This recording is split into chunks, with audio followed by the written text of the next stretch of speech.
ఒక్కసారి కొమ్మూరి గోల్డ్ కి కాల్ చేయండి. తాకట్లో ఉన్న మీ బంగారాన్ని విడిపించి మార్కెట్ ప్రైస్ కి వాళ్ళు కొనుక్కుని మిగతా డబ్బులు మీకు ఇచ్చేస్తారు. మీర్పేట్లో దారుణం చోటు చేసుకుంది. హస్తినాపురంలోని వెల్నెస్ హాస్పిటల్లో కిడ్నీ స్టోన్స్ కోసమని సర్జరీకి వెళ్ళిన ఒక 34 ఏళ్ల మహేష్ అనే వ్యక్తి సర్జరీ అయిన తర్వాత మృతి చెందినట్లుగా తెలుస్తోంది.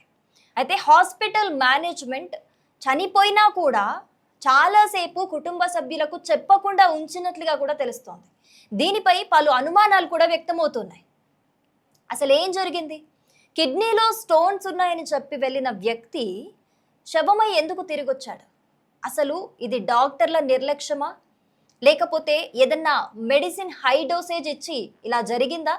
అసలు ఏం జరిగింది, దీనికి కారణాలు ఏంటి అని చెప్పేసి ఇప్పుడు పోలీసులు ఇన్వెస్టిగేషన్ చేస్తున్నారు. అయితే అసలు ఏం జరిగింది డీటెయిల్గా చూస్తే, నిన్న మహేష్ అనే 34 ఏళ్ల వ్యక్తి 2 సంవత్సరాల నుంచి కూడా కిడ్నీలో స్టోన్స్ ఉన్నాయని చెప్పి స్టమక్ పెయిన్తో సఫర్ అవుతూ ఉన్నాడు.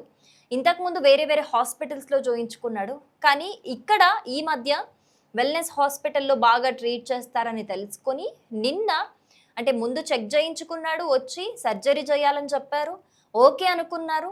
నిన్న అన్ని టెస్టులు చేసి సర్జరీకి మధ్యాహ్నం వెళ్ళడం జరిగింది. సో మధ్యాహ్నం సర్జరీ జరిగిన తర్వాత సాయంత్రం టైం వచ్చేసరికి సాయంత్రం వేళలోనే ఆయన మృతి చెందినట్లుగా అయితే తెలుస్తోంది.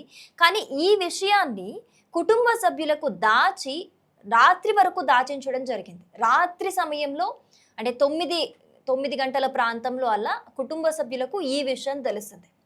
తెలిసిన తర్వాత అసలు ఎందుకు దాచారు, సర్జరీకి వెళ్ళిన వ్యక్తి ఎలా చనిపోయాడు, ఇవన్నీ కారణాలతోని కూడా కుటుంబ సభ్యులు ఒక్కసారిగా అక్కడ కుర్చీలు పగలగొట్టడం, అద్దాలు పగలగొట్టడం వంటివి చేశారు. అక్కడ ఒక హై టెన్షన్ వాతావరణం అయితే కనిపించింది నిన్న సాయంత్రం. అయితే వీళ్ళు వెళ్ళి డాక్టర్లను అడగడం జరిగింది. సో దానికి సంబంధించిన వీడియోస్ కూడా బయటికి రావడం జరిగింది. సో అనెస్థీషియా డాక్టర్తో మాట్లాడుతూ ఉన్నారు, మేనేజ్మెంట్ పీపుల్తో మాట్లాడుతూ ఉన్నారు. వాళ్ళు చెప్తూ ఉన్నారు, అసలు అందులో కుటుంబ సభ్యులు అనుకుంటా వాళ్ళు చెప్తూ ఉన్నారు, మీరేనా ట్రీట్ చేసింది, మీరేనా అనెస్థీషియా ఇచ్చింది అని అంటే, నేనే అని అంటే, ఎలా ఇచ్చారు, ఎందుకు చనిపోయాడు అని అంటే, హై డోసేజ్ ఇచ్చి ఏమైనా చంపేశారా అన్న విధంగా కుటుంబ సభ్యులు మాట్లాడుతున్న వీడియో మనకు కనిపిస్తోంది. అందులో ఆయన చెప్తున్నారు, హై డోసేజ్ ఇస్తే అసలు పేషెంట్ కాన్షియస్కి ఎలా వస్తాడు, మాట్లాడాడు కదా సర్జరీ తర్వాత. మరి సర్జరీ తర్వాత మాట్లాడిన వ్యక్తి అకస్మాత్తుగా సాయంత్రం పూట ఎందుకు మృతి చెందినట్లు, అసలు ఏం జరిగినట్లు? కుటుంబ సభ్యులైతే ఖచ్చితంగా ఇది డాక్టర్ల నిర్లక్ష్యమే, డాక్టర్లు జూనియర్ డాక్టర్లతోని ఈ సర్జరీ చేయించుంటారు, అందుకే ఈ దారుణం జరిగింది, అది గోప్యంగా దాస్తున్నారు, బయటికి చెప్పట్లేదు అని చెప్పేసి కూడా హాస్పిటల్ యాజమాన్యం మీద ప్రతిఘటిస్తున్నట్లుగా మనకు తెలుస్తోంది. కుర్చీలు పగలగొడుతున్నారు, అద్దాలు పగలగొట్టారు, అసలు ఒక హై టెన్షన్ వాతావరణం కనిపించింది. ఈ నేపథ్యంలో అక్కడికి పోలీసులు అయితే చేరుకున్నారు. పోలీసులు చేరుకొని ఆ విధ్వంసాన్ని ఆపడానికైతే ట్రై చేశారని చెప్పొచ్చు. కానీ అయినా కూడా కుటుంబ సభ్యులందరూ కూడా ఆవేశాలతో రగిలిపోతున్నారు. ఎందుకంటే జస్ట్ ఇమాజిన్, మన ఫ్యామిలీ అయినా సరే ఒక ప్రాబ్లంతోని సర్జరీకి వెళ్ళిన పర్సన్ ఇంటికి ఒక మృతదేహమై తిరిగి వస్తే అది ఎంత బాధాకరం. నిజంగా అది ఇమాజినేషన్ చేసుకోవడానికి కూడా మనకి ధైర్యం సరిపోదు. అలాంటి ఒక నిజంగా దారుణమైన సిచ్యువేషన్ అది. ఎందుకంటే ఏ హాస్పిటల్కి అయినా సరే నమ్మి వెళ్తారు, ఒక నమ్మకంతోని వెళ్తారు.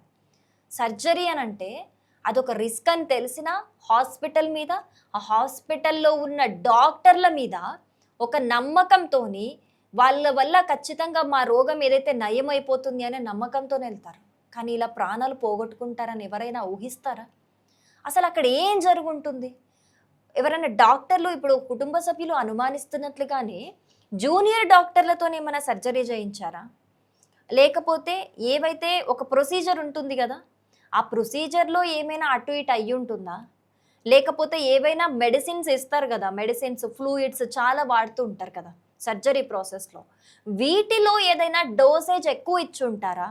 అనెస్థీషియా డోసేజ్ ఎక్కువ ఇచ్చుంటారా?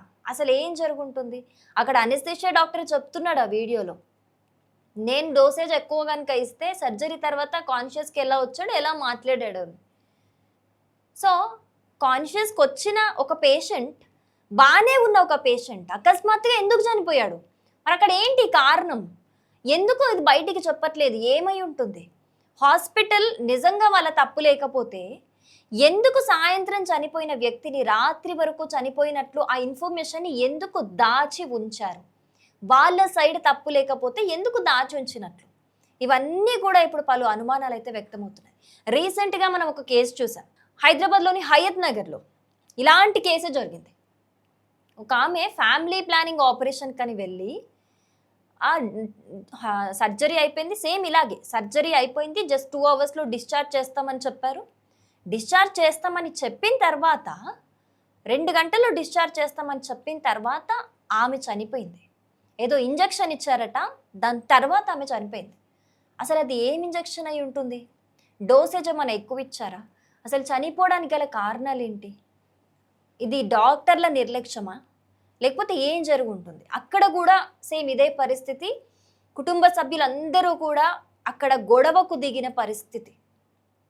ఎందుకు ఇలా వ్యవహరిస్తున్నాయి కొన్ని ప్రైవేట్ హాస్పిటల్స్? ఎందుకు ఇలాంటి దారుణాలు జరుగుతున్నాయి వీటిలో? ఇది డాక్టర్ల నిర్లక్ష్యమా, మేనేజ్మెంట్ నిర్లక్ష్యమా? ఏం చేస్తున్నారు? ఏం జరుగుతోంది? ఇలాంటి కేసెసే పునరావృతం అవుతూ ఉంటే ఇంకా ఎవరైనా సరే వాళ్ళ ఆరోగ్యం పట్ల, ఆరోగ్యం బాగు చేసుకోవడానికి హాస్పిటల్కి వెళ్తే ప్రాణాలు పోతాయి అని తెలిసినప్పుడు అసలు ఎవరైనా హాస్పిటల్కి వెళ్ళడానికైనా ధైర్యం చేస్తారా? ఏదైనా ప్రాబ్లంతో ఇబ్బంది పడుతున్నప్పుడు, ఆరోగ్య సమస్యతో ఇబ్బంది పడుతున్నప్పుడు హాస్పిటల్కి వెళ్ళి ట్రీట్ చేసుకోవడానికైనా ధైర్యం చేస్తారా? ఇలాంటివి జరుగుతున్నప్పుడు అసలు ఎక్కడ లోపం ఉంది? ఏం జరుగుతోంది? ఎందుకు తరచూ ప్రైవేట్ హాస్పిటల్స్లో ఇలాంటివి జరుగుతున్నాయి? ఆ హాస్పిటల్స్ మీద కేసులు నమోదవుతున్నాయి, కానీ ఎలాంటి యాక్షన్ తీసుకోకుండా మళ్ళీ ఎందుకు కంటిన్యూ చేస్తున్నారు ఆ హాస్పిటల్స్ని? అలాంటి హాస్పిటల్స్ని ఖచ్చితంగా సివియర్ యాక్షన్ తీసుకోవాలి కదా. ఈరోజు ఒక ప్రాణం పోయింది, నెక్స్ట్ ఇంకెంతమంది యాక్షన్ తీసుకోకపోతే? ఏదైనా ఒక ప్రైవేట్ హాస్పిటల్స్కి ఇప్పుడు కిడ్నీ స్టోన్స్ ప్రాబ్లం అనే చూసుకుందాం, చాలా నంబర్ ఆఫ్ కేసెస్ వస్తూ ఉంటాయి, ఒక్క సర్జరీయే కాదు కదా. కానీ అంతమంది కేసెస్లో జరగంది ఈ కేసులోనే ఎందుకు జరిగింది? ఇది ఎవరి వల్ల? ఎవరు బాధ్యత వహిస్తారు దీనికి? సో ప్రజెంట్ అయితే ఈ కేసుకి సంబంధించి చాలా అంటే చాలా అనుమానాలు వ్యక్తమవుతున్నాయి. హాస్పిటల్ యాజమాన్యం ఖచ్చితంగా దీనిపై ఎక్స్ప్లెనేషన్ ఇవ్వాలి అని చెప్పేసి కూడా కుటుంబ సభ్యులు గొడవకి దిగిన పరిస్థితి అయితే మనకు కనిపిస్తోంది. రైట్, ఇప్పుడు దీని మీద అంటే దీనికి సంబంధించి అయితే కేసు నమోదు చేసుకున్నారు పోలీసులు, ఇన్వెస్టిగేషన్ అయితే స్టార్ట్ చేశారు.